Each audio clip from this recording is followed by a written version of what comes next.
I'm Jessica, 28, standing outside the Grand Horizon Hotel with my heart pounding and my mind spinning. The weight of what I just did feels heavier than the humid air around me. Only minutes ago, I ended my engagement to Mark in front of both our families and half the hotel staff. The tension still lingers, sharp and electric, and I can almost feel everyone's stunned silence echoing behind me. My chest burns with anger, relief, and an odd sense of freedom. 2 years ago, things were so different. When I first met Mark, it felt like magic. We connected instantly, fell hard, and before long, I couldn't imagine life without him. He proposed on a warm summer night under fairy lights, and I said yes without hesitation. I thought I found my forever, but I had no idea that his family would turn that dream into a nightmare. Mark's parents, Mr. and Mrs. Thompson, came from old money proud, snobbish, and obsessed with appearances. Mr. Thompson was a cold businessman who measured people by their bank accounts, and Mrs. Thompson was sharp-tongued and controlling, always looking for flaws. The first time I met them was at an upscale restaurant downtown. I wore my favorite red dress, hoping to impress. The moment they walked in, the air seemed to chill. Mrs. Thompson gave me one quick, judging glance before forcing a tight smile. "Jessica, these are my parents, Robert and Elizabeth Thompson," Mark said nervously. "Nice to meet you, Mr. and Mrs. Thompson," I replied with a polite smile, extending my hand. Mrs. Thompson barely brushed it before asking, "Mark says you're a teacher. Where do you teach?" Her tone sounded more like an interrogation than small talk. I told her the school's name, and Mr. Thompson chuckled under his breath. "Teaching doesn't exactly pay much, does it? How do you expect to raise a family on that?"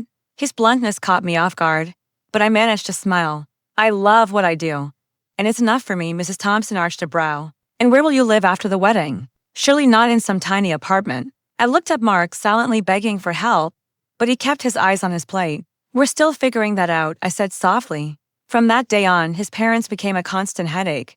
They called me for favors, helping with taxes, planning events, and Mark always brushed it off. "They're just trying to include you," he'd say. One night, while I was grading papers, Mrs. Thompson called again. "Jessica, you'll help me plan a charity event.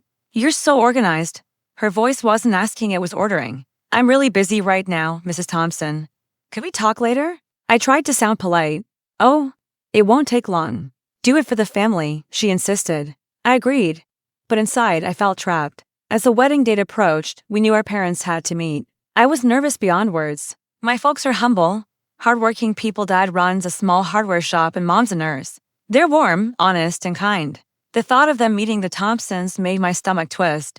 "Mom, Dad," I said over the phone, "you should meet Mark's parents. But they can be a bit much." My dad just laughed. "Sweetheart, we've seen all kinds of people. We'll be fine." We decided to meet at the Grand Horizon Hotel, a classy place known for its calm atmosphere. I thought a neutral setting would help. Over breakfast, I told Mark we're meeting them at the Grand Horizon on Saturday. It'll be nice and relaxed. He didn't even look up from his phone. "Sure, sounds good. I'll tell my parents." His indifference only made me more anxious. Saturday came, and I was a wreck inside. I picked a simple black dress that made me feel confident, but my hands wouldn't stop shaking. Mark, meanwhile, looked completely calm. "It's just lunch, Jess, relax," he said as if it were no big deal. When we got to the hotel, my parents were already there. Mom hugged me tight. "You look beautiful, honey," Dad smiled proudly. "Don't stress so much." Their warmth helped steady me.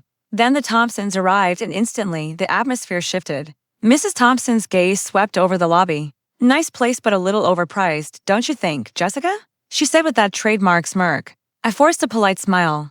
"We thought it'd be a good spot for everyone to meet." A hotel employee walked over, looking uneasy. "I'm terribly sorry, but we're overbooked today. We only have a few single rooms and 2 suites left." Before I could say a word, Mrs. Thompson jumped in. "Well, obviously Mark, Robert, and I will take a suite. Jessica, you can cover the cost, right? You arranged all this." I blinked, stunned. "Actually, I thought—" "Nonsense," she interrupted. "Your family is not used to this level of comfort. The singles will be fine for you," my father, ever patient, said calmly. "Let's sit down for lunch first and figure it out." Lunch was tense from the start.